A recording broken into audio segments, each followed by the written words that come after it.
Hello students, आज हम अपनी हिस्ट्री की क्लास में lesson third foreign invasion and assimilation study करेंगे। Chapter third foreign invasion and assimilation, class 12th। सबसे पहले हम किसी भी लेसन को स्टार्ट करने से पहले उसके टॉपिक यानी कि हेडिंग, लेसन के हेडिंग को डिस्क्राइब करेंगे।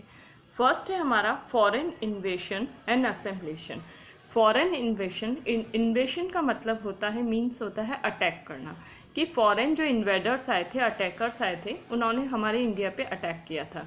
और असेम्बलेशन का मतलब होता है जब बाहर से फॉरेन इन्वेडर्स आए थे और वो इंडिया में आके बहुत टाइम तक रह रहे थे, इनहेबिटेंट हो गए थे, तो उन्होंने इंडियन सोसाइटी को असेम्बलेट कर लिया था। अब हम स्टडी स्टार्ट करते हैं। फर्स्ट पॉइंट आ जाता है हमारा the last emperor of Maurya dynasty by Pushyamitra Shunga in 185 BC।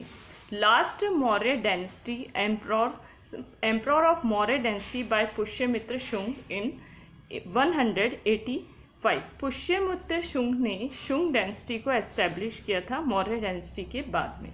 Maurya dynasty के बाद में पुष्यमित्र शुंग ने 185 BC में शुंग डायनेस्टी को एस्टेब्लिश किया था। नेक्स्ट पॉइंट आ जाता है हमारा कि इंडियन जो रूलर्स थे, जो इंडिया पे जिन्होंने रूल किया था, जिन रूलर्स ने रूल किया था, उन्हें हम 2 पार्ट्स में डिवाइड करते हैं। सबसे फर्स्ट पार्ट आ जाता है हमारा फॉरेन रूलर्स और सेकंड पार्ट आ जाता है हमारा इंडियन रूलर्स। अब सबसे फर्स्ट है among the foreign rulers. Foreign rulers में इंपॉर्टेंट थे ग्रीक और इंडो ग्रीक और हिंद और शक, कुषाण, हून, ये सारे फॉरेन रूलर्स थे। इंडियन रूलर्स में आ जाता है शक, कुषाण और हून, और फॉरेन रूलर्स में आ जाते हैं ग्रीक और इंडो ग्रीक।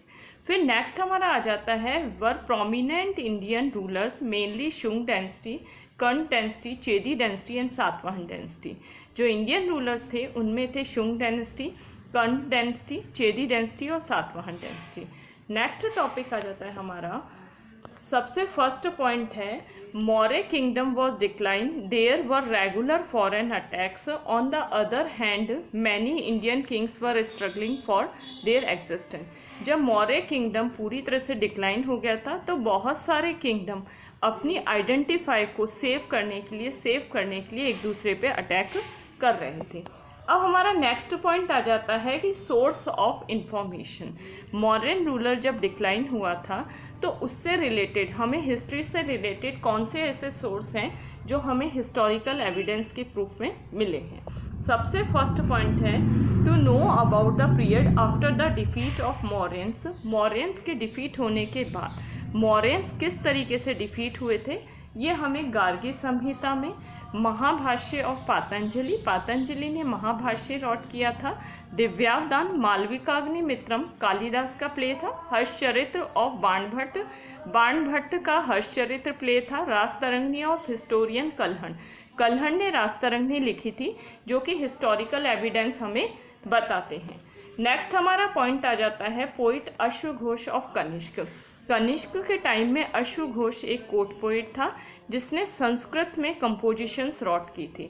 संस्कृत में कंपोजिशन पोइट अश्वघोष ने बुद्ध चरित्र, सौंदरानंद महाकाव्य, सूत्रालंकार, सारीपुत्र प्रकरण को डिस्क्राइब किया था।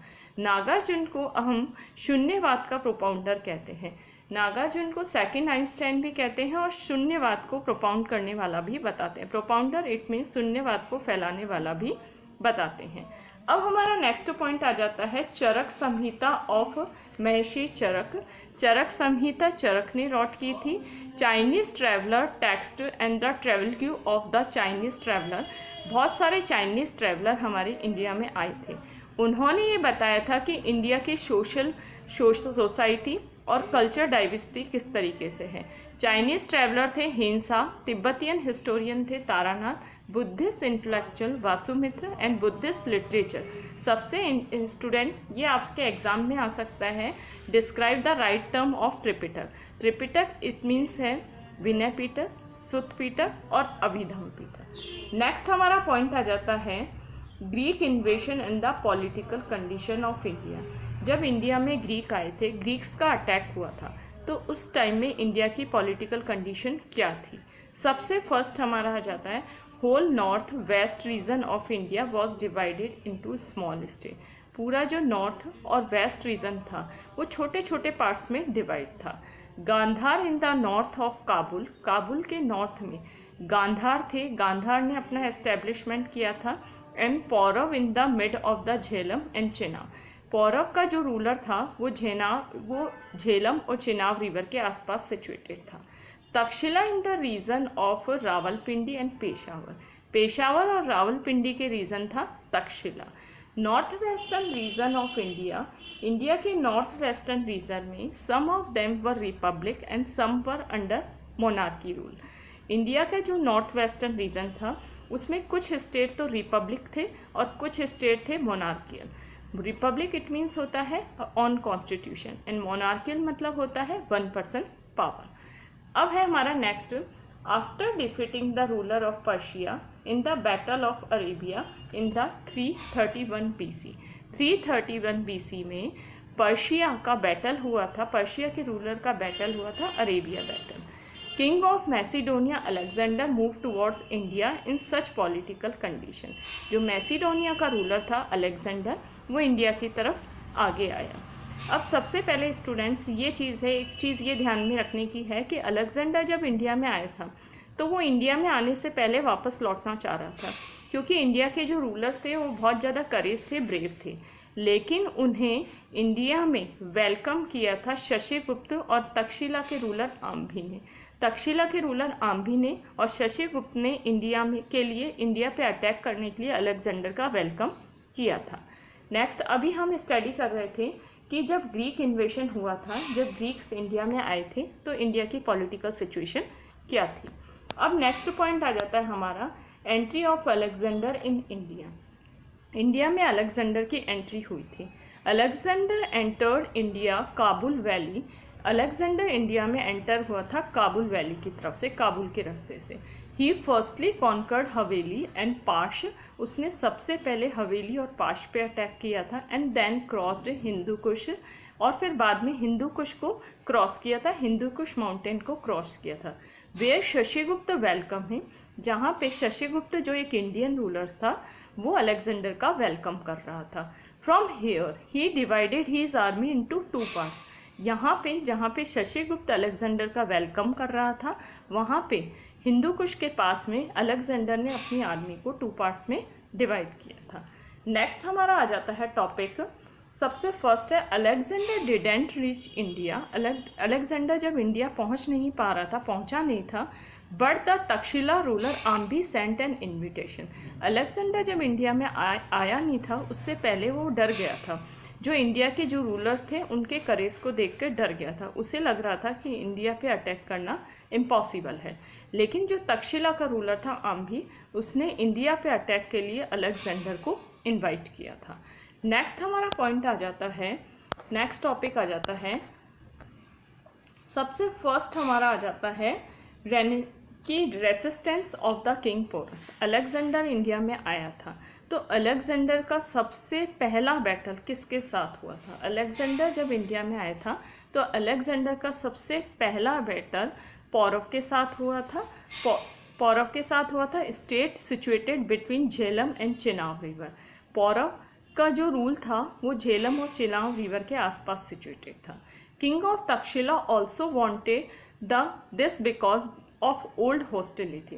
किंग जो तक्षशिला किंग था आम्भी, वो भी पौरव पे कॉन्कर करना चाहता था, पौरव स्टेट्स को कॉन्कर करना चाहता था। पौरव स्टेट्स का जो राजा था, पुरु भी कहते थे उसे, उसको कॉन्कर करना चाहता था, क्योंकि तक्षशिला के रूलर आम्भी की हॉस्टिलिटी थी, दुश्मनी थी पौरस से। अब है नेक्स्ट हमारा, so to encourage Alexander to give his 5000 soldier to Alexander. इसलिए तक्षशिला के रूलर आम्भी ने अलेक्जेंडर को हेल्प के लिए 5000 सोल्जर दिए। Then Alexander sent a message, Alexander ने पोरस को एक मैसेज दिया to surrender before him, surrender करने का मैसेज किया कि तुम सरेंडर कर दो, नहीं तो मैं तुम पे अटैक करूँगा। But Alexander had no idea about Porus the hard patriotism, लेकिन अलेक्जेंडर को पोरस कितना ब्रेव है इसका कोई आइडिया नहीं था। And he can do anything for this motherland, और ये भी कोई आइडिया नहीं था कि वो अपनी मदरलैंड के लिए, अपने जो नेशन के लिए कुछ भी कर सकता है। तो इसका अलेक्जेंडर ने जब उसे बोला कि तुम सरेंडर कर दो पोरस को। तो पोरस ने इसका रिप्लाई किया Alexander that he will meet go him on the battlefield, कि हम बैटलफील्ड में ही मिलेंगे। ये पोरस ने अलेक्जेंडर से की था। After this reply from Porus, Porus ने जब ये रिप्लाई दिया, Alexander who was highly ambition moved ahead through Jhelum. तो अलेक्जेंडर झेलम रिवर के आसपास बैटल करने के लिए चला गया। अब है ऑन द अदर साइड, एक झेलम रिवर के एक साइड में पोरस था और दूसरी साइड में था अलेक्जेंडर। अब स्टूडेंट्स कि ये है कि अलेक्जेंडर और पोरस के बीच में बैटल हुआ था। दैट्स सीजन, उस टाइम में जो झेलम रिवर में फ्लड आया हुआ था। फ्लड का मतलब होता है बाढ़ आई हुई थी। तो झेलम रिवर के आसपास की जो सॉइल है वो स्लिपी हो गई थी।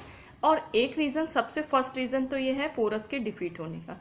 सेकंड रीज़न हमारा ये है कि पोरस डिफीट क्यों हुआ था। पोरस इसलिए डिफीट हुआ था क्योंकि जो पोरस की आर्मी थी वो एलिफेंट पे थी और अलेक्जेंडर की जो आर्मी थी वो हॉर्स पे थी।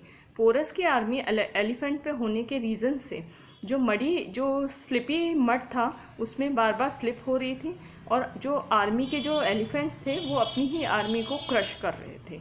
अब हमारा नेक्स्ट पॉइंट आ जाता है, सबसे नेक्स्ट पॉइंट आ जाता है हमारा, gave his life for his country, he didn't escape and when he fainted Greek soldiers imprisoned him। Alexander ने पोरस को इम्प्रीजन बना लिया, उसे पकड़ लिया, कैप्चर कर लिया। Then proudly Alexander asked Porus, Alexander ने पूरी प्राउडीनेस के साथ पोरस से पूछा that what kind of behaviour he wanted. Then the Porus answered that just a king should behave with a king. तो अलेक्जेंडर ने पोरस से पूछा कि तुम्हारे साथ क्या बिहेव किया जाए।